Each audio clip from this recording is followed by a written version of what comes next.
red zone, let's go. H-I-C-A-G-O. Close up, bear down, red zone, let's go. C-H-I-C-A-G-O. Close up, bear down, red zone, let's go. C-H-I-C-A-G-O. Close up, bear down, red zone, let's go. C-H-I-C-A-G-O. Close up, bear down, red zone, let's go. C-H-I-C-A-G-O.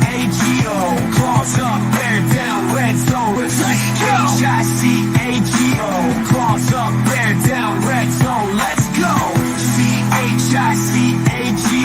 Claws up, bear down, red zone, let's go.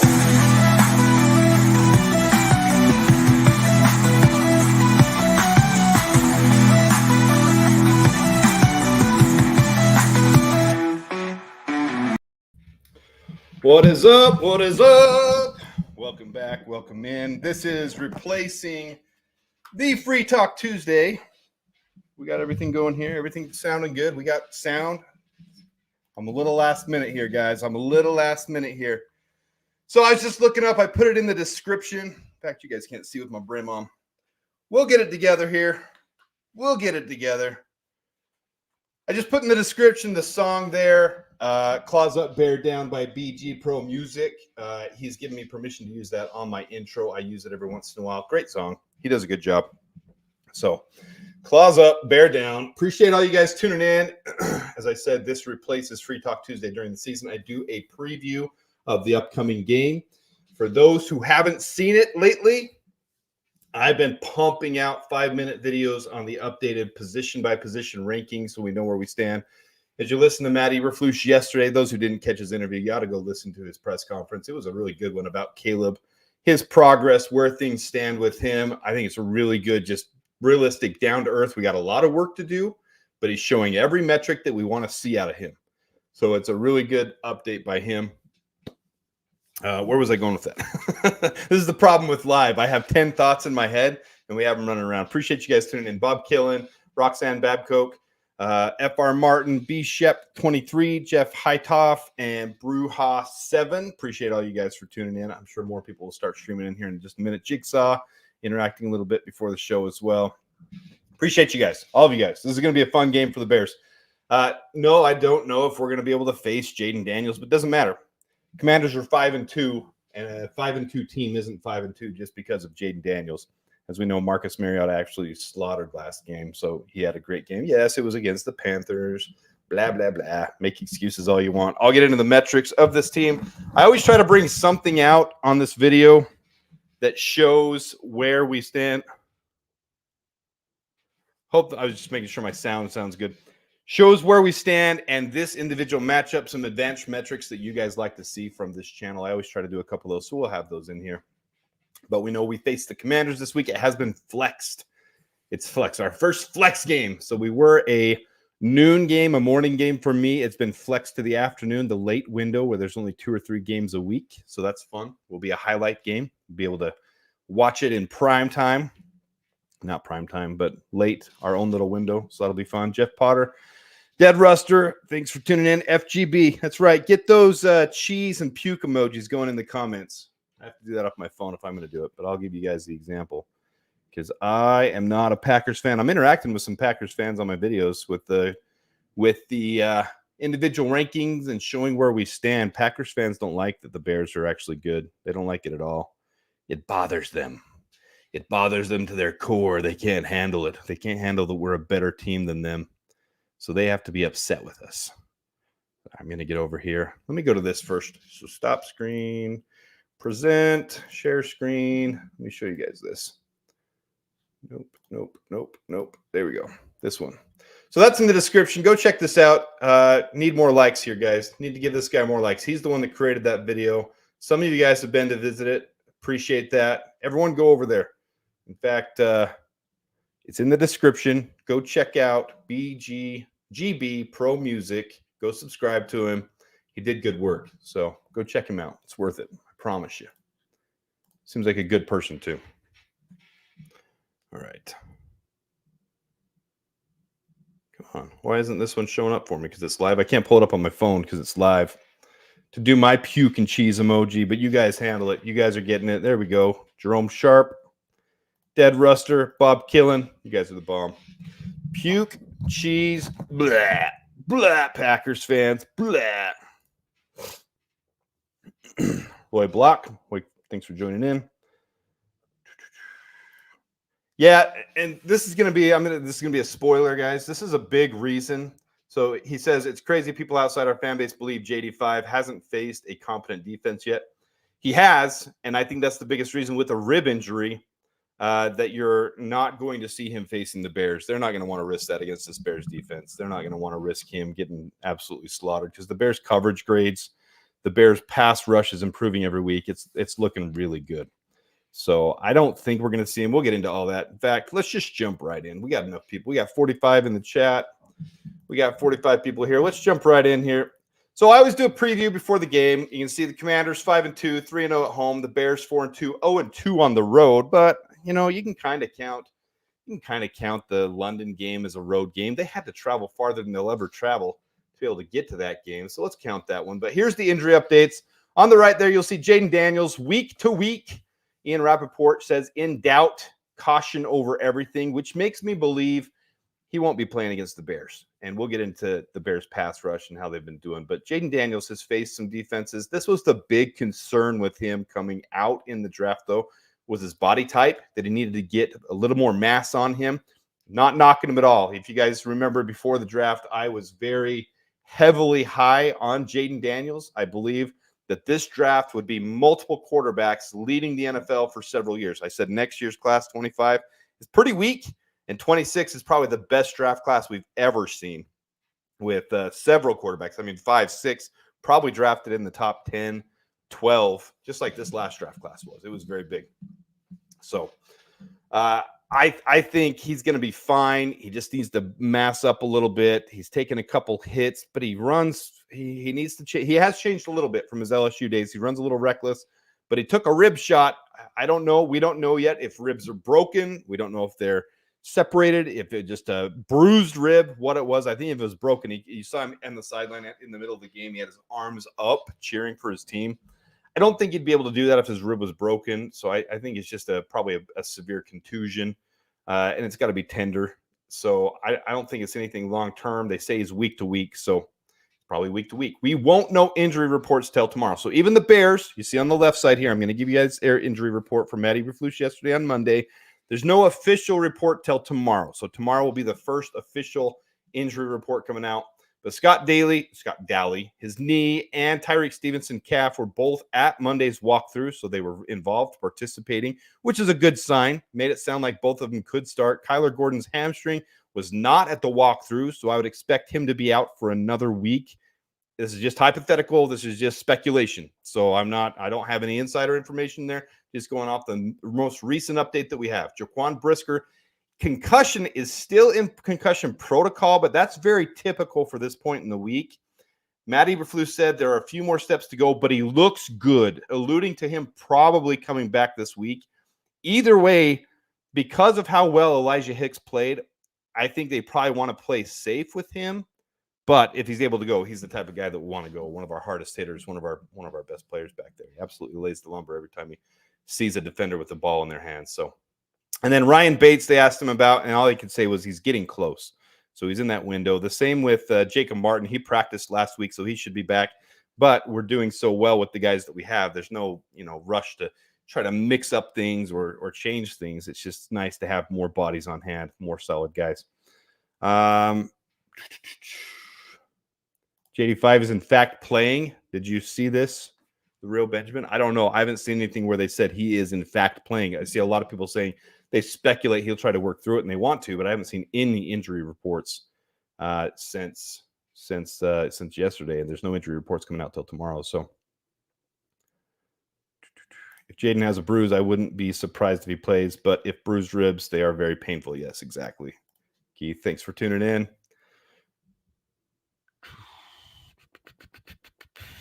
Yeah, where's our Jervon Dexter update? We need Creighton here for that.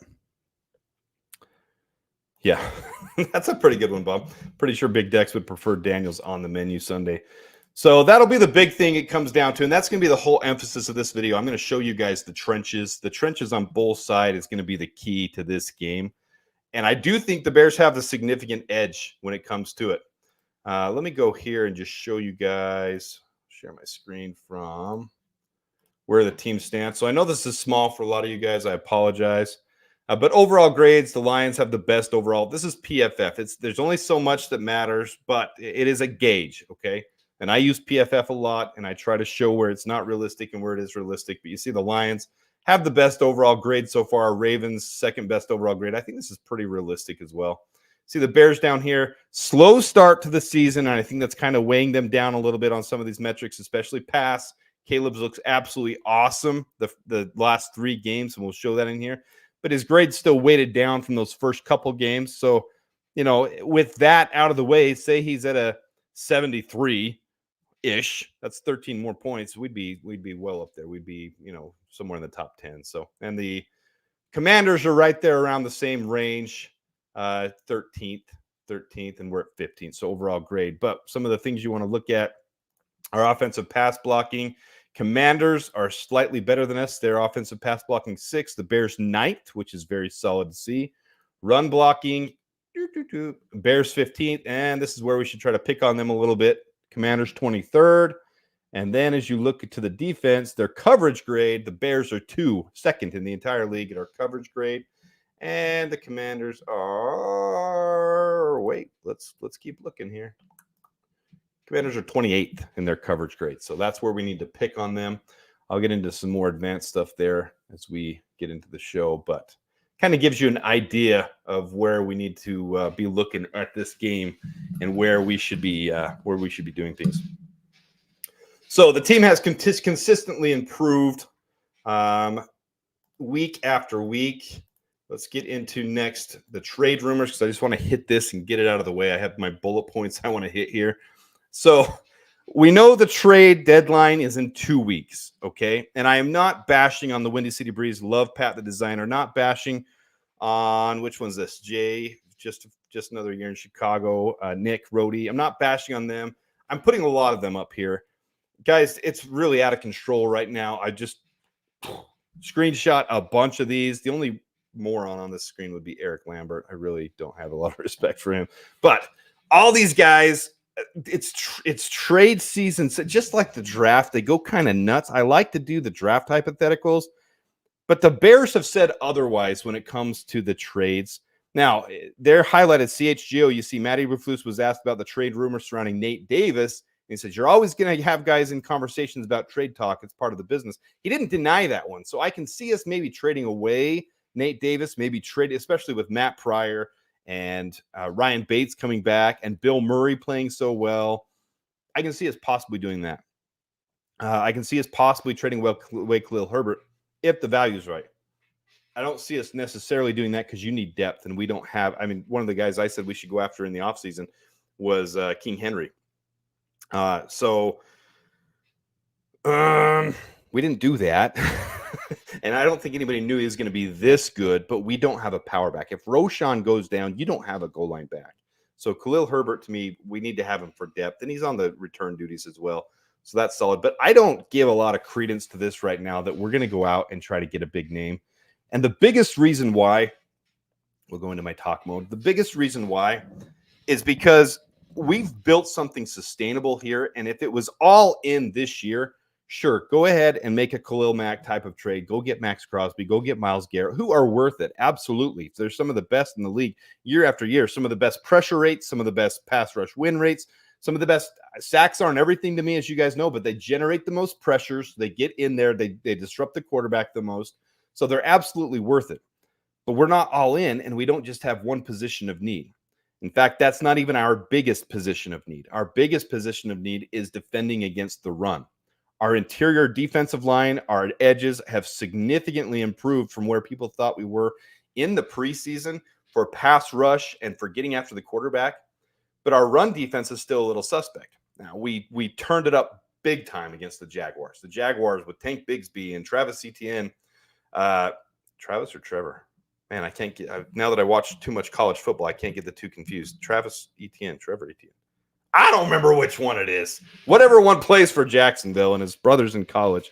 Anyways, they were a two-headed monster that was absolutely dominant until the Bears faced them. We did shut them down. We shut them down in London. Looked really good. We need to keep that up, especially with Brian Robinson and the Commanders having a decent run attack. It's going to be important for us. You guys are right, Travis. I can't get it straight sometimes when I watch too much friggin' sports. Yeah, right there. B-Rob will have a good game if y'all struggle stopping the run. He in North and South run. I agree with that completely. So that's one of the biggest keys to the game is continuing to stop the run.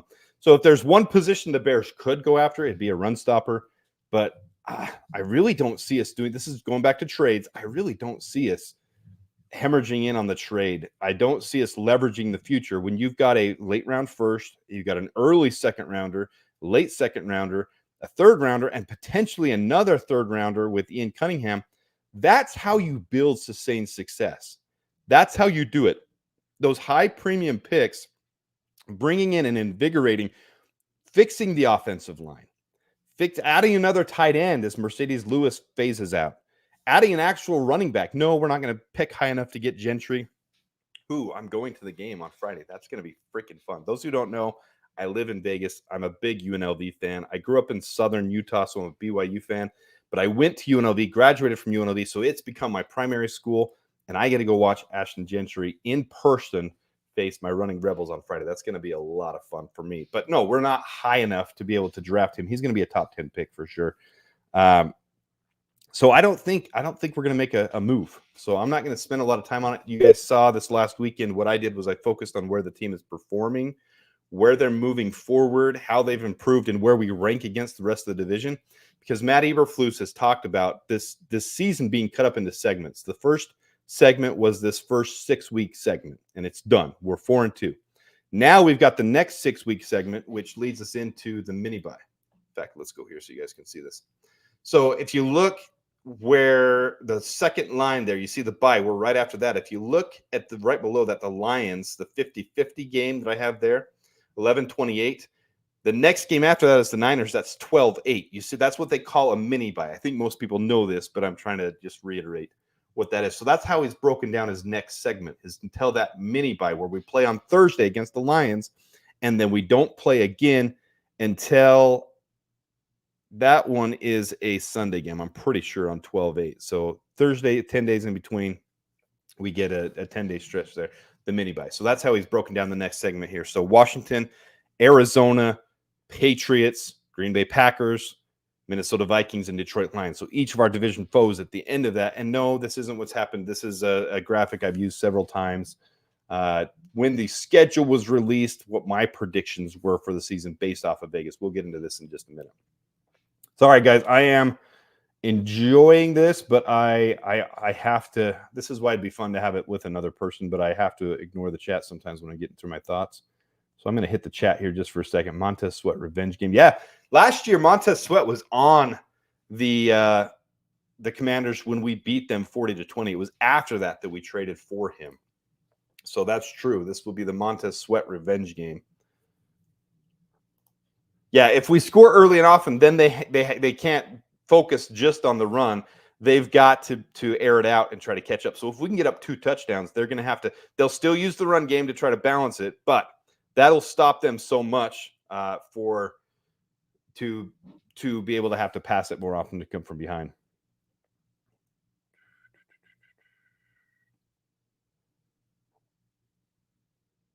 The Bears did really good last time against the Jacksonville Jaguars, who aren't a.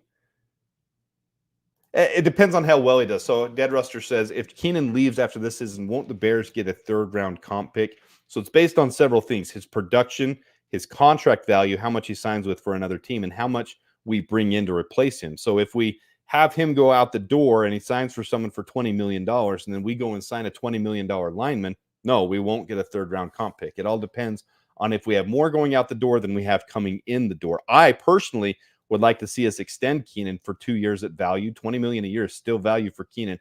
He's extremely valuable for Caleb Williams, his development, and 3rd and 4th down. There's no one better in the league than Keenan Allen. So Yeah, that BYU game last week was absolutely insane. I couldn't believe they came back and won. I was on my some of you guys know my buddy Brock from the video I do with him where we do a upsets only challenge. I called him on that last play. We were both freaking out. He's a BYU. We grew up in the same area, so bear down, all bear down.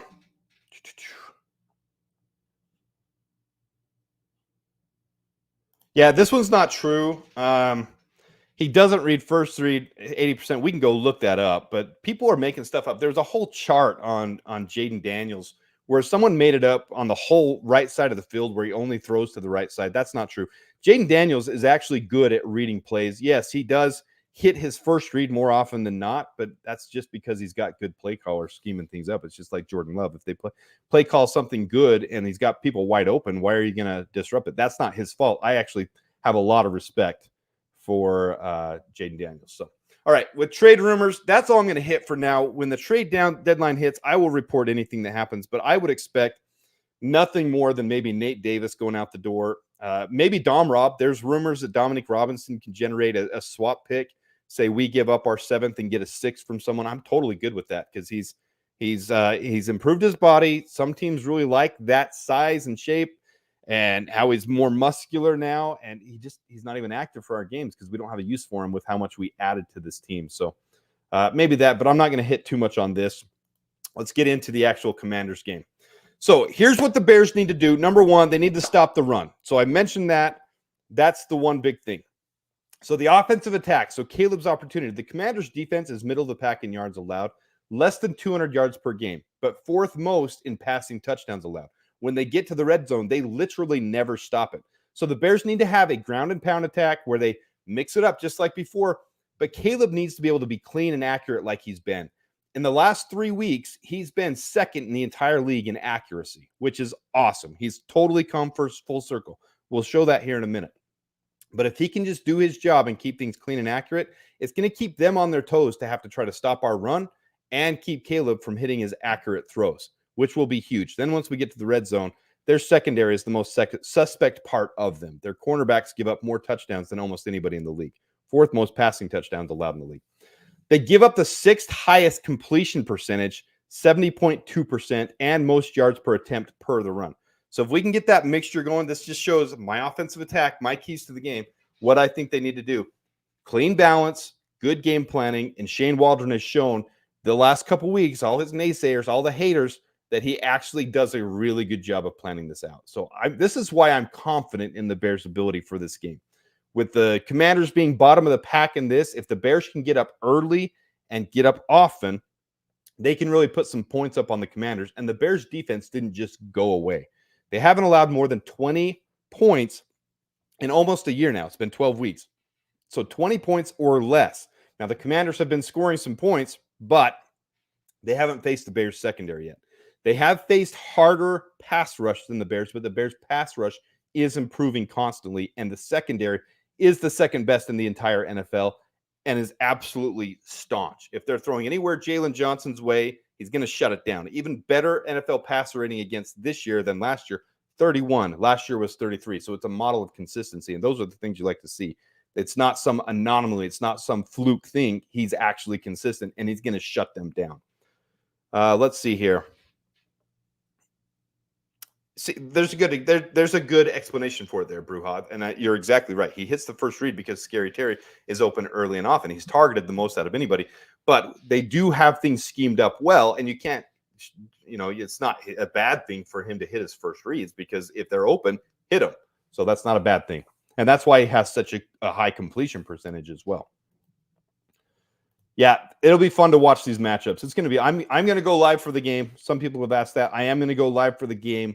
And it's going to be a fun one. I'm really going to enjoy this. No, they scored 20 honest. They didn't break it. They didn't break the 20. They scored right at 20. Nobody's scored 21 or more on us for a long time. All right, let's go to the next spot. So that's the offensive attack. And with that, here's one of the strengths. So I like to pull out a strength for the Commanders too. Here's one of their strengths. Their defensive line is going to put our offensive line to the test. So here's the next key to the game. The offensive line has looked really, really good the last couple of weeks, but We are facing the Jaguars. We are facing the Panthers. Now, this is where the line gets a true test. You look at these grades. Bobby Wagner's the linebacker, obviously, but a lot of blitzes. Frankie Louvu, the same thing. But you got Dorrance Armstrong, Deron Payne. Let me move me over so we can see who the other guys are. Dante Fowler, Jonathan Allen, Khalil Farrell. These guys are all getting a lot of pressure. You look at their pass rush win rate there on the right. Those are good pass rush win rates by those top guys. PRP is their pressure. Very similar to the Bears. They actually look very similar to the Bears this year, performing very well. So the offensive line is going to be one of the keys to this game, stopping that pressure and keeping them on their toes, keeping them off of Caleb. So their defense, they're 28th in coverage grade, 22nd in run defense, and 27th overall defense. So that's where we have to pick on them, is the run and in the secondary. They're 11th, though, in generating pressure and tied 8th with sacks with 19, 2.7 sacks per game. So if the offensive line can do their job and our secondary holds up, Caleb is going to do just fine dissecting them. He's going to be just fine.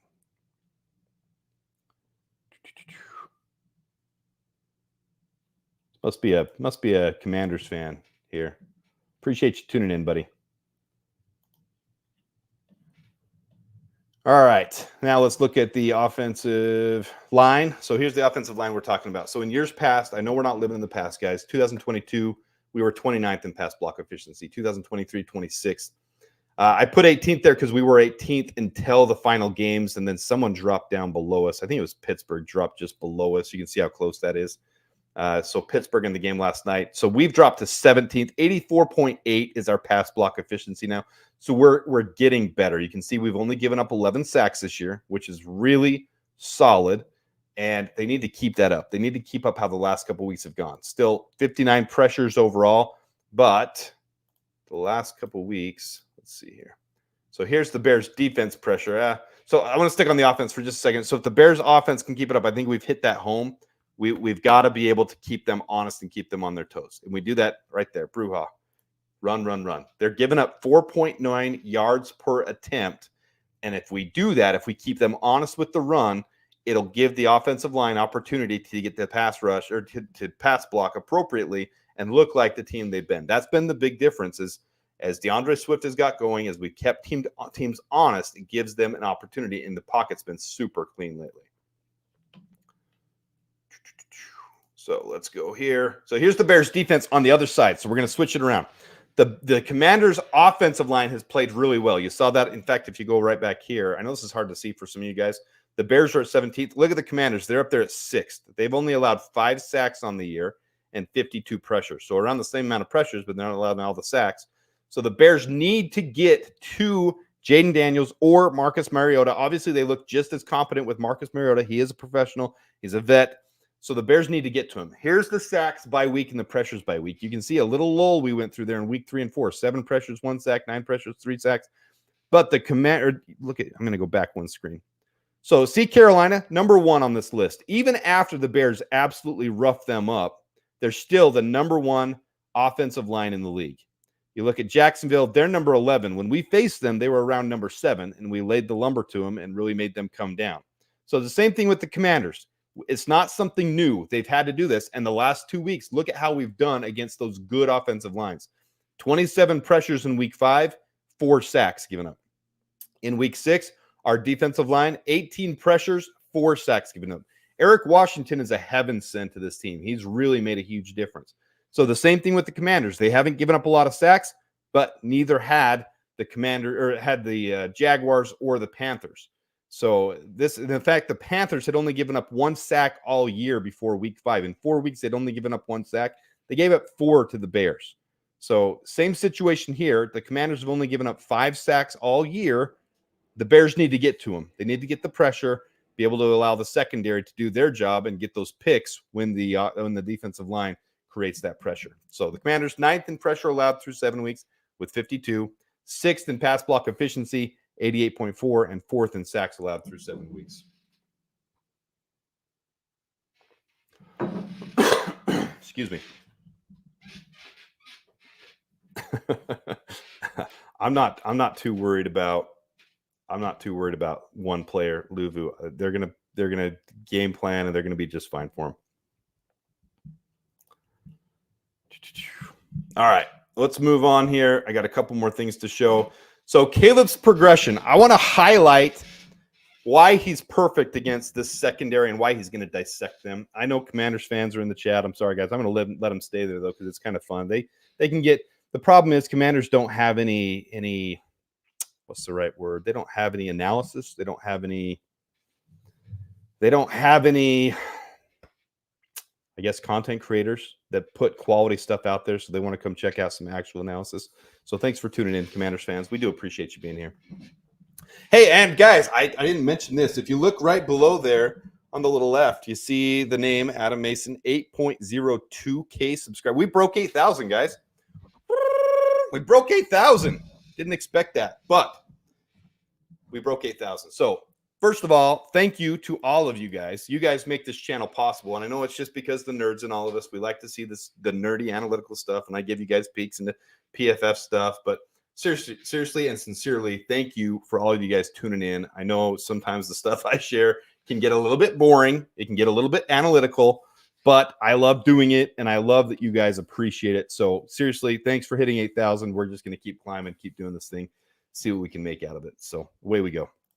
All right, so Caleb's progression. Want to get into this. Look at how he's done week after week and how he's improved week after week. And we'll come back to this screen. So just put a mental image here in your mind. I want to hit on what Matt Eberflus just said on Monday. Okay, so here's part of his quote. So on Monday, the reporter asked, what do you appreciate about what Caleb is able to do? It's like a 10-minute interview. It's a press conference, guys. And there's other things Eberflus said, but I'm clipping out the important stuff. He said it's important to have a quarterback, which is why we like Caleb, that is accurate. Notice how I highlighted accurate, and a timely passer, but also has the ability to use his legs to be able to gain chunk yards when they're there. Okay, so I'm going to highlight this. Number one, accuracy. I know this is small, so I'm going to read it for those who are looking on their phone, who don't see the entire thing. Number one, accuracy. On the season, he's got a 76.1% accuracy grade. That's 16th in the NFL. But as with any rookie quarterback, now think back to Justin Fields.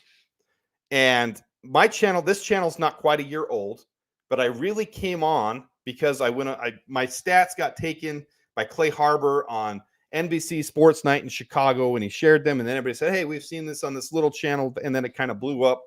And so these stats got shared about how Justin Fields was improving year after year.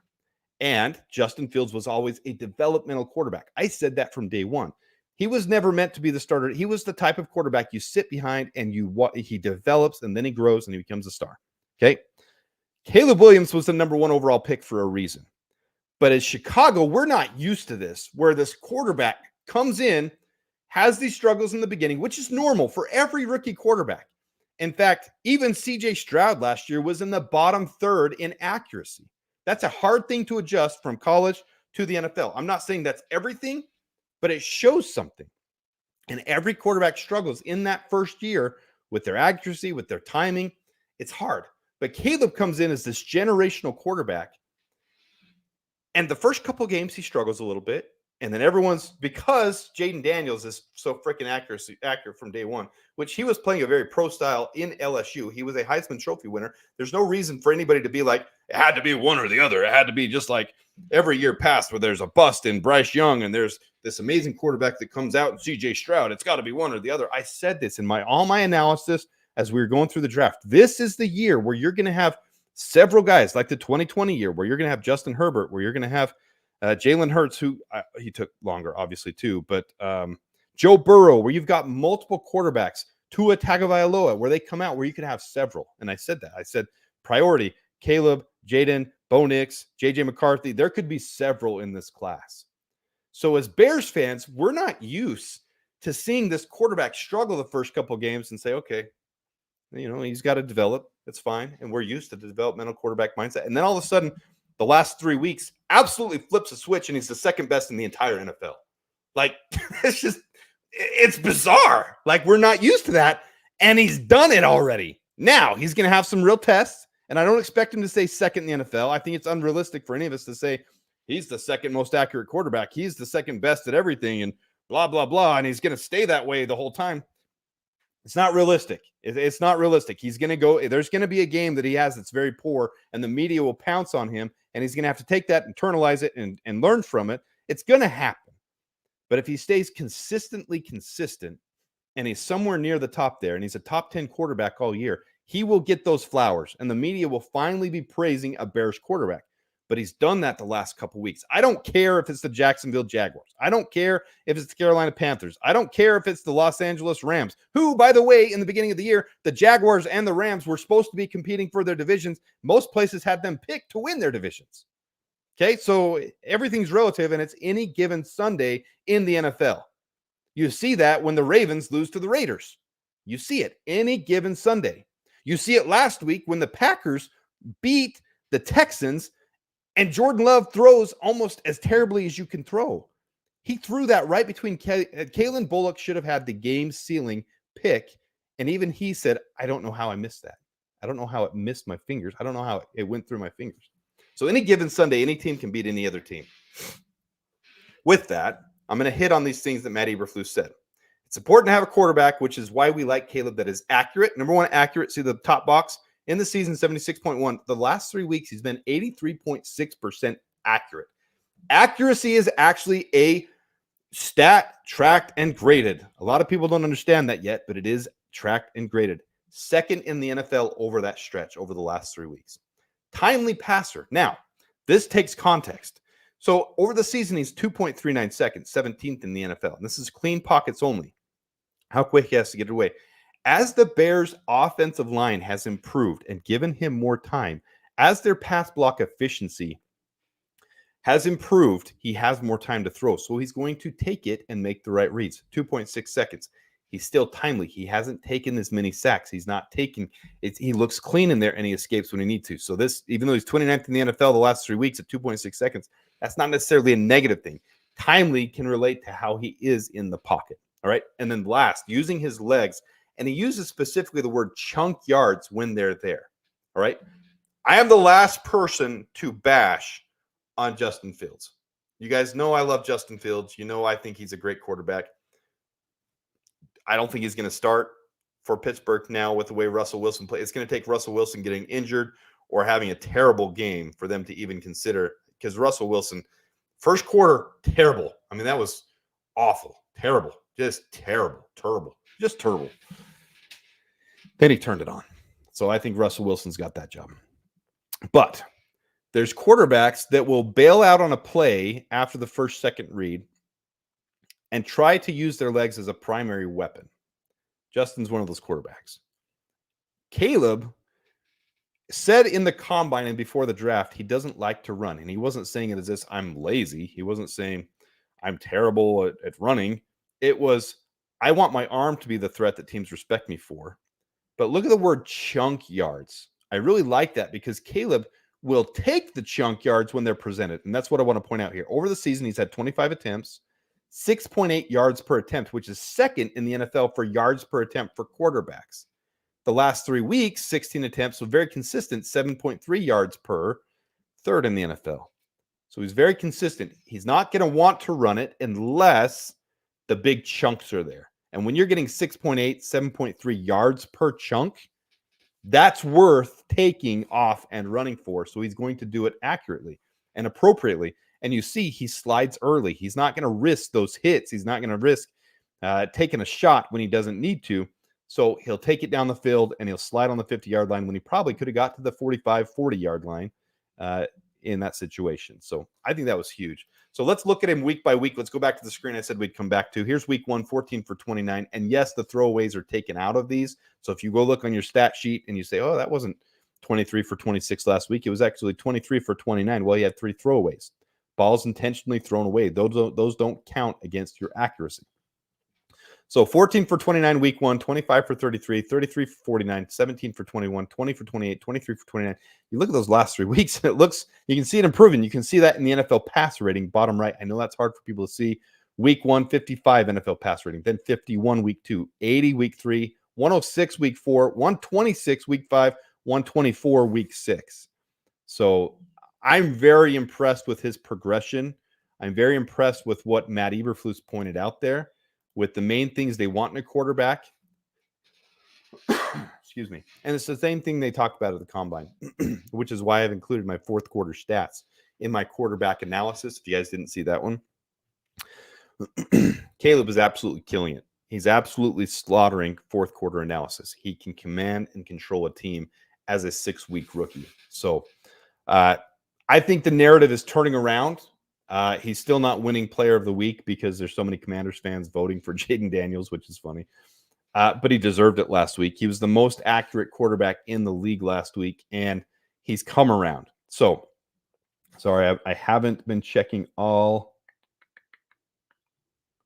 Let's see here. I like that, Super Trenton.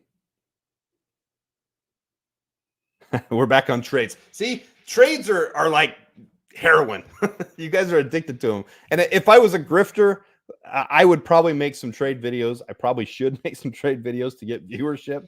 But I want to do the analysis more than I want to do the trade stuff. I don't see the trade happening. But Justin Fields could get traded before the deadline. I don't think they would want to because it's really Russell Wilson and Justin Fields, and they don't have to pay much for him. He's cheap. So anyways. All right. Onward. We're at 41 minutes. I like to keep these between 30 and 45, as I told you guys in the past. So here's our quarterback tracker where we stand now. I know this is kind of confusing, but 4,000 is where everybody wants him to get it to. 38-38 right below that is the yards record for a Bears quarterback. 2193 is a Bears rookie record. So that could very well be eclipsed in the next 3 games. Sorry, a little bubbly there. 4 games. Definitely as we head into the Packers game, it'd be fun to see it broken against the Packers. But he's on pace right now for 3,700, and that's including the first couple bad games. If you take the last 3 games, he's on pace for about 4,500 yards. So he's very on pace. 11 touchdowns is the rookie record. I do expect him to break that against the Commanders. I think he'll break the rookie record touchdown for a Bears quarterback this week. He's on pace for 26. He's got 9 already. And completion percentage, it's coming up every week. I think he can absolutely slaughter. He's very accurate, so he can slaughter the Bears. This isn't just rookie. This is completion percentage in a season. Bears record, which is not a bad record. 67% is a good record for a team. But I think he can be a 70% accurate quarterback, which would be tops in the NFL. Would be the definitely top 5th of the NFL. Look at our receivers, where they stand. Here's our receivers tracking for 1,000 yards. You got DJ Moore at 314. Keenan Allen, who missed some time with injury, at 122. Rome Odunze, 246. And Cole Kmet at 289. I still believe once Caleb gets clicking and rolling, you could see 3 of these guys, and I'm not necessarily saying that would be Cole Kmet. You could see DJ Moore, Keenan Allen, Rome Odunze all eclipse 1,000 yards still. We're still early in the season, and if he keeps clicking, I mean, he had 2 out of his last 3 games with 300-plus yards. I don't necessarily think he'll get 300-plus yards against the Commanders. I don't know if that's what's going to be necessary with them allowing 4.9 yards per attempt in the rush. I think that'll be important to get that going, but you could see some screen passes that could go off for super yards, just like with DeAndre Swift. You can see DeAndre Swift get some big chunk receiving yards, and you can see some big stuff. So I don't necessarily expect 300 yards. But these guys could get rolling, and we could have some fun here with this. Boom. Not just top 5. I mean, he's underrated. I've mentioned him before in the tight end video I did. Go check that one out. I do show that he actually is a top 5 tight end right now. And he could be in the conversation at the end of the year with people actually giving him flowers and giving him credit finally too. And that signing by the Bears was absolutely awesome. All right, let me go to, I want to get this in before we finish up. I don't want to take too much longer. I want to be a little more concise here. It's just a preview video. So this is what we had before the season began, before we even got into training camp. This is where I kind of saw the Bears, with the additions we made, stacking up against teams. So you can see there's some accuracy to that. We lost to the Colts. We beat the Rams. We beat the Jaguars. So we're right on pace with where things stand. Obviously, things change as we go throughout the season. This is where we stand right now. Actually, I think it just changed. I think the Bears are now a 2.5-point favorite as of right now. I screenshotted this morning, and then when I just checked before, the Commanders came up a 0.5 point. So this is for this game, the Bears versus Commanders game. We are a 3-point favorite now. So this is the jumbled one. Snow Gang, I know you joined the show late. But I don't think we're going to do that. Appreciate you. I don't think we're going to do that. I really don't. I don't think it's the right move long term. Go back and watch. So you see the bullet there. That's where we are with the Commanders. The green on the left, you see there's two numbers there. The green on the left is where we were before the season began, the individual odds by game by the Vegas sports books. Okay. So a lot of people keep saying that number 9. We're plus or minus 9 wins for the season. Started at 8.5 on the line. So if you're betting for the Bears, it was 8.5, 9 wins is what they say the over/under is. But if you pulled up each individual game before the season began, this is what Vegas had us at. The Titans game, we were a 4.5-point favorite. That didn't change going into week 1 because it was the first game of the seasons. So you look at these other games, that's what it changed leading up to the week. So the week right before it started, that was what the spread was. So 3.5-point favorite was the Texans before the season started. They were 6.5-point favorite before our game. Then the big glowing number right by the logo is what they actually won or lost by. So you see last week we were an even. We were a 50-50 game. We were an even spread with the Jaguars because they travel well to London. We were a 2.5-point spread right before the game started, and we won by 19. So if you took the individual games game by game, we were an 11-point plus or minus team on our wins. So it doesn't match up. So I went ahead and I bet the over. I bet the over for us. So now you got the Commanders were a 2-point favorite before the season started. Now we're a 3-point before the game, 2.5. It changes. So that's where we stand before the season. Next week, before the season, we were 1.5 points ahead of the Cardinals. We'll probably be bigger than that. Probably bigger than that against the Patriots as well. Then you get into the Packers, Vikings. Those have probably changed as well. But it won't. I'm not going to update that until we get right before the game. So that's where we stand with all of those. Here was my prediction before the season started. I did see that the Commanders made a lot of moves, a lot of good draft picks, a lot of good signings in the offseason. So I thought it would be a close game. We were a 2-point favorite, and I predicted it as such. Obviously, my record after the game, I predicted was 6-1. I had us beating the Colts. We didn't beat the Colts. So the best we can be is 5-2, but I had us beating them 20-18. Now that we've got into the season, I do have respect for the Commanders. I see them as a good team, but I think their defense is suspect for us. So I think we'll score more points. This is my prediction video I put out every Wednesday. So this is the slide from that. This is for tomorrow. Little sneak peek. I always do this on the Bears video.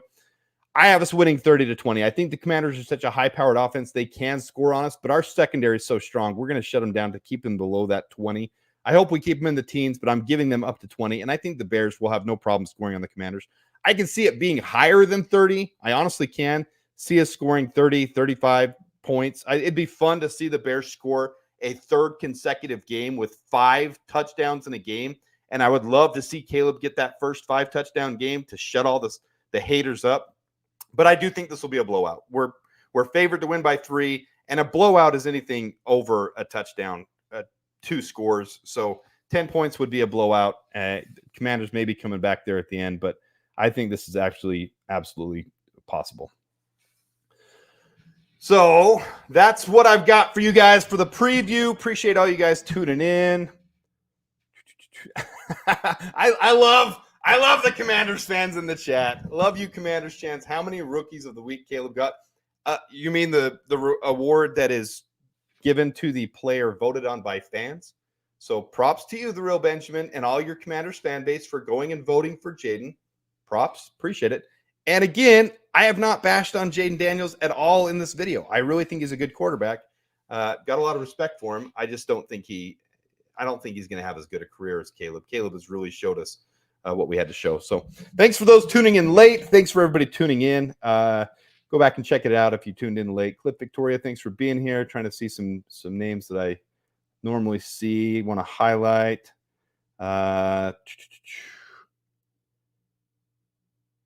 Vishy, this is funny. Bro talking about rookie of the weeks.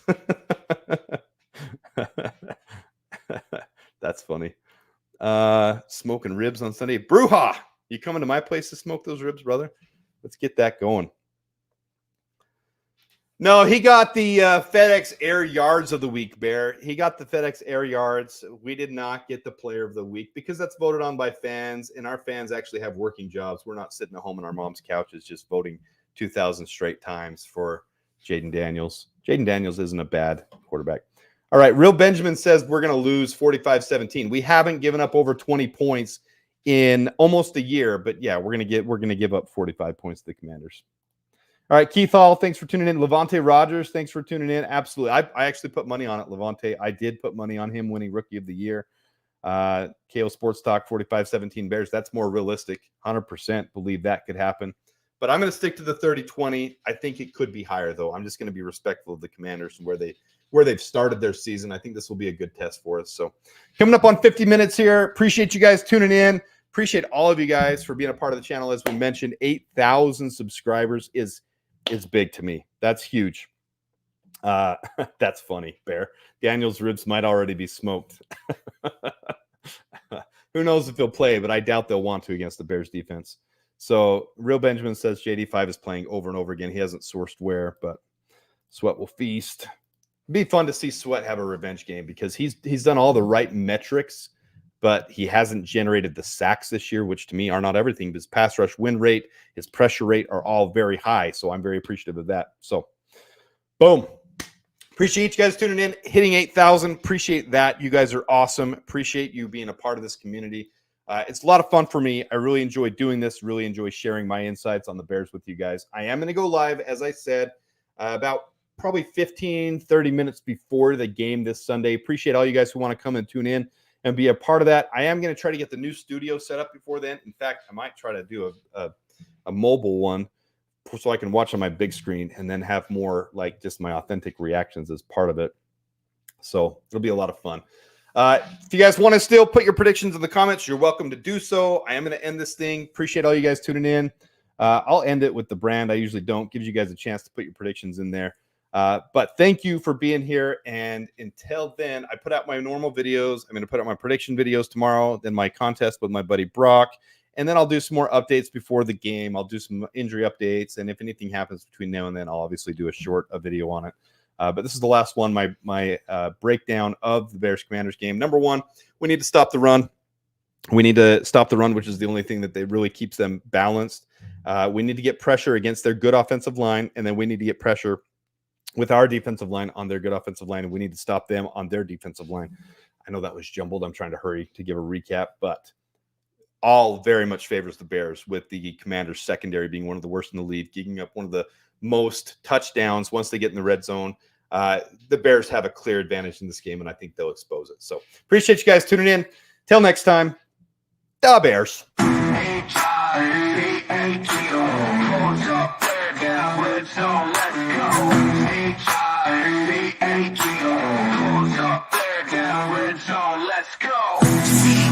C-H-I-C-A-G-O, claws up, bear down, red zone, let's go. C-H-I-C-A-G-O, claws up, bear down, red zone, let's go. C-H-I-C-A-G-O, claws up, bear down, red zone, let's go. C-H-I-C-A-G-O, claws up, bear down, red zone, let's go. C-H-I-C-A-G-O, claws up, bear down, red zone, let's go. C-H-I-C-A-G-O, claws up, bear down, red zone, let's go.